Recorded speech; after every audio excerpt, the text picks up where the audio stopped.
variables. That takes us to revenue.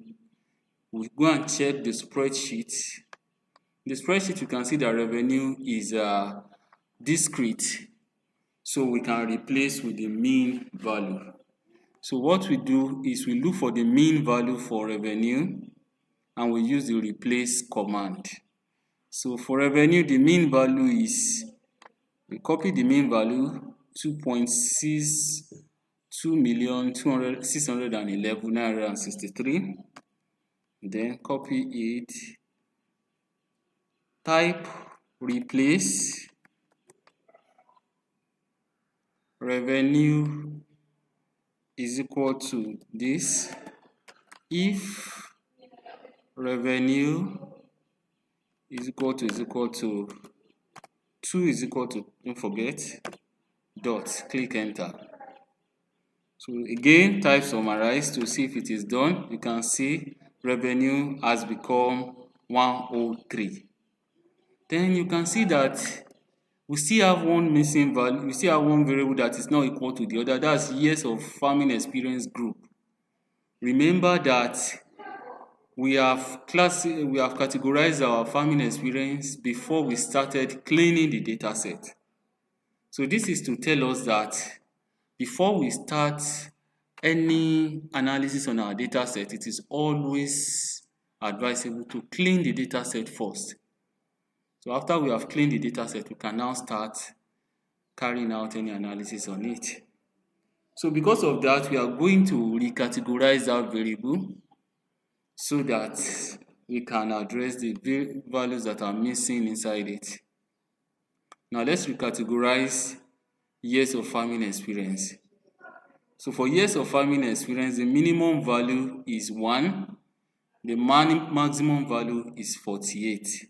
So we have the command somewhere.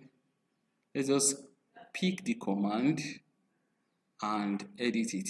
So in our command here, we have 1 to 10, 11 to 20, 21 to 30, 31 to 40, 41 to 48. But remember that here now we have replaced with the mean value. If you go and check the spreadsheet, you can see that we have decimal, it's both discrete and continuous. So in order to deal with the decimal figures there, we just rewrite this one as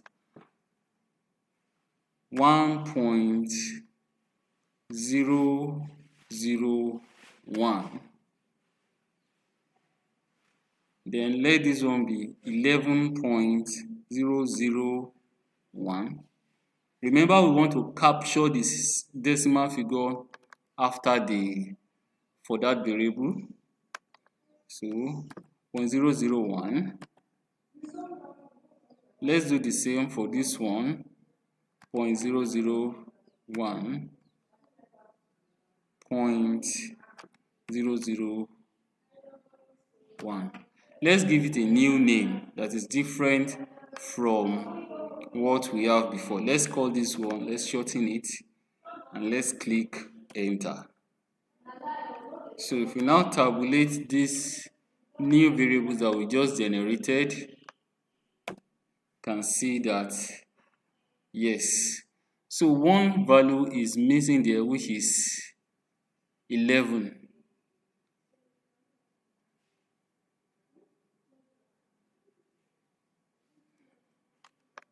So it means our categorization was not well done. Let's do it again. Drop that variable. You must always tabulate to see if you have categorized it properly. So let's drop the variable. Let's do it again. The code. We check this place and see why it is not there. If we click enter, it should run now. Tabulate, yes.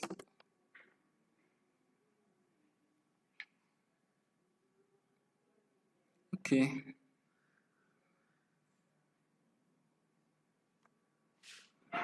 Let's drop it.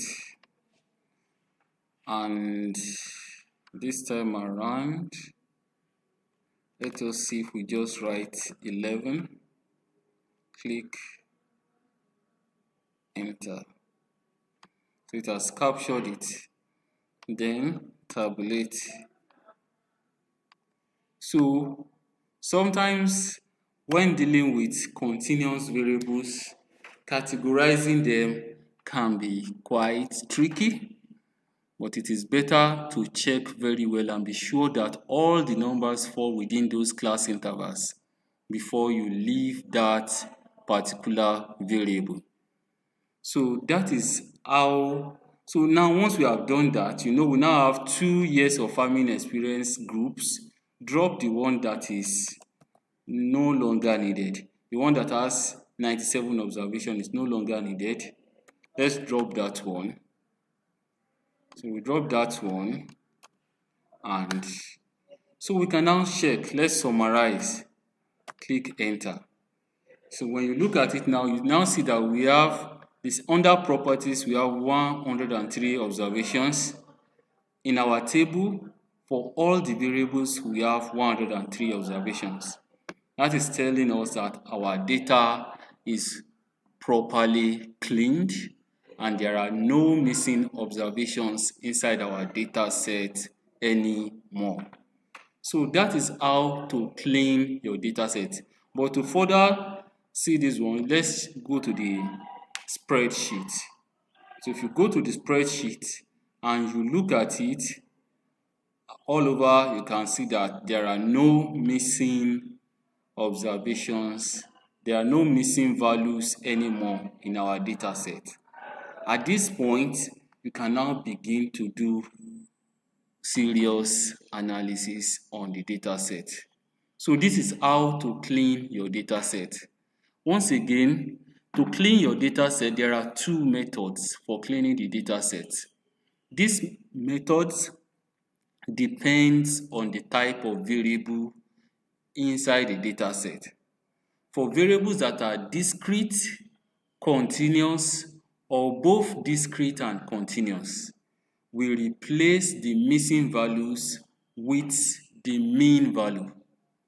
So we replace with the mean value for variables that are discrete, continuous, or both discrete and continuous.